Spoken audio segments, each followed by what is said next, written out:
ANOVA কয় ধরনের? ANOVA mainly দুই ধরনের হয়ে থাকে। একটাকে আমরা বলি ওয়ান ওয়ে অ্যানোভা, আরেকটাকে আমরা বলি two way, three way, four way, five way. মানে ওয়ানের চেয়ে বেশি যত আছে সবগুলোকে বলা হয় এন ওয়ে অ্যানোভা। মানে এন মানে হচ্ছে 2, 3, 4, 5, 6 যত ধরনের হতে পারে তত ধরনের অ্যানোভা। তো এখন অ্যানোভার কাজটা কি? অ্যানোভার কাজটাও হচ্ছে কম্পেয়ার করা বেশ কয়েকটা গ্রুপের মধ্যে, যেটা টি টেস্ট করে থাকে। টি টেস্ট করেছে কি, male CGPA female CGPA compare করেছে, pre test CGPA post test CGPA compare করেছে।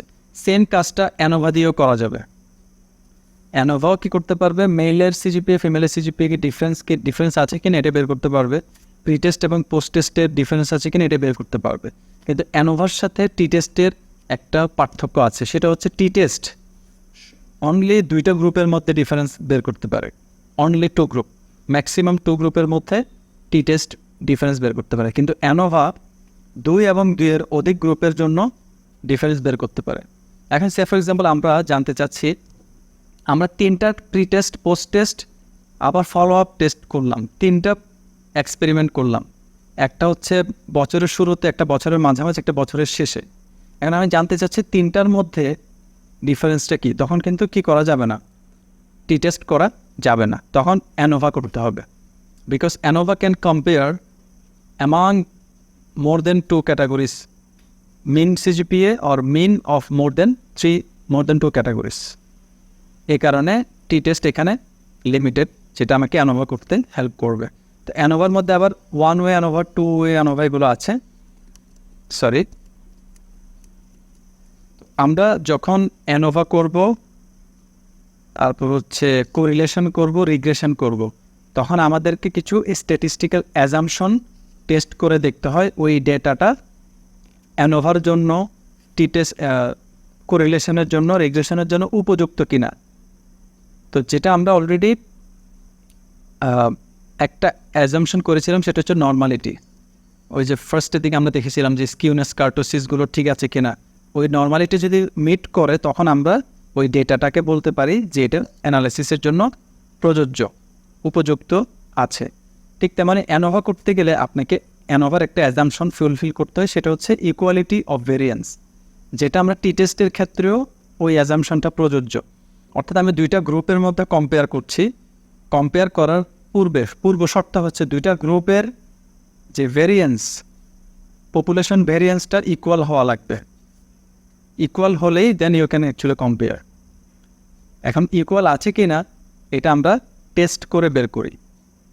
ঠিক তেমনি অ্যানোভা করতে গেলে, অ্যানোভাতে আমরা করি কি 2 এবং 2-এর অধিক গ্রুপের মধ্যে ডিফারেন্স বের করি আমরা, এবং ওই ডিফারেন্সটা বের করতে হলে আমাকে দেখতে হবে ওই গ্রুপগুলোর মধ্যে যে ভেরিয়েন্স আছে, ভেরিয়েন্সটা ইকুয়াল থাকতে হবে। এটাকে বলা হয় ইকুয়ালিটি অফ ভেরিয়েন্স, অথবা হোমোজেনিটি অফ ভেরিয়েন্স, অথবা হোমোস্কেডাস্টিসিটিও বলে এটাকে ইকোনোমেট্রিক্সের ল্যাঙ্গুয়েজে।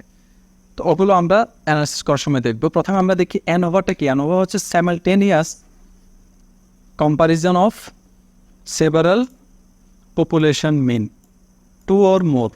তাহলে আমরা টি টেস্টে কম্পেয়ার করতে পারি কয়টা মিন? অনলি 2টা পপুলেশনের মধ্যে আমরা কম্পেয়ার করতে পারি, 2টা স্যাম্পলের মধ্যে।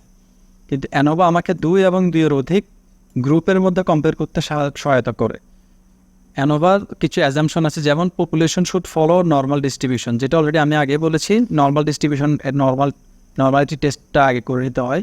Population have equal standard deviation, অথবা ইকুয়ালিটি অফ ভেরিয়েন্স, যেটাকে আমরা হোমোস্কেডাস্টিসিটি, হোমোজেনিটি বলছি। পপুলেশনস আর ইন্ডিপেন্ডেন্ট। একটা কথা বলে রাখি, অ্যানোভাতে কিন্তু পপুলেশনটা ইন্ডিপেন্ডেন্ট হইতে হবে। ইন্ডিপেন্ডেন্ট স্যাম্পল টি টেস্টের যে রুলটা আছে, স্যাম্পলগুলো ইন্ডিপেন্ডেন্ট হওয়া লাগবে।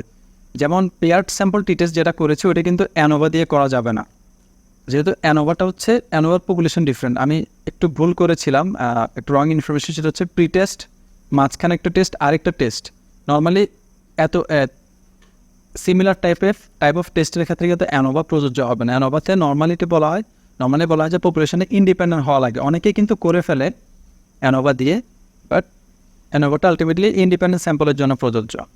যেমন আমি যদি চাই যে যারা ইনকাম, তিনটা ইনকাম গ্রুপ ছিল, high income, medium income, low income, তিনটা ইনকাম গ্রুপের স্টুডেন্টের মধ্যে সিজিপিএ ডিফারেন্সটা কি, সমান নাকি ডিফারেন্ট একটা সিজিপিএ একটা গ্রুপের সাথে একটা গ্রুপে, ওটা বের করতে চাই তাহলে আমাকে অ্যানোভা করতে হবে, যেহেতু এখানে তিনটা গ্রুপ আছে, medium income, low income, high income. তো আবার অ্যানোভার আবার দুইটা প্রকার, একটা হচ্ছে ওয়ান ওয়ে অ্যানোভা, একটা হচ্ছে two way N way, N মানে হচ্ছে two way, three way, four way, এভাবে। এখন কখন ওয়ান ওয়ে কখন এন ওয়ে, এটা খুবই ইজি। ওয়ান ওয়েটা হচ্ছে যখন আমাদের ভেরিয়েবল থাকবে অনলি একটা, যেমন আমরা যদি চাই সিজিপিএ ইনকাম গ্রুপের মধ্যে ডিফারেন্স আছে কিনা, ইনকাম গ্রুপের মধ্যে সিজিপিএ ডিফারেন্সটা কি, তাহলে এখানে আমরা শুধু একটা ক্যাটাগরিক্যাল ভেরিয়েবল ইউজ করতেছি যেটার নাম হচ্ছে ইনকাম গ্রুপ। এটা হচ্ছে ওয়ান ওয়ে অ্যানোভা। যদি আমরা জানতে চাই একসাথে সিজিপিএ ইনকাম গ্রুপ এবং জেন্ডার এই দুইটার মধ্যে ডিফারেন্সটা কি একসাথে করতে চাই, মানে ইনকাম এবং জেন্ডার দুইটা ভেরিয়েবলকে একসাথে ধরে ওই সিজিপিএ ডিফারেন্সটা দেখতে চাই, তখন এখানে আমার ভেরিয়েবল চলে আসতেছে দুইটা, একটা হচ্ছে ইনকাম গ্রুপ, একটা হচ্ছে জেন্ডার। এক্ষেত্রে এটাকে আমরা বলি এন ওয়ে অ্যানোভা অথবা টু ওয়ে অ্যানোভা, এটাকে টু ওয়ে বিটুইন গ্রুপ অ্যানোভাও বলে থাকে।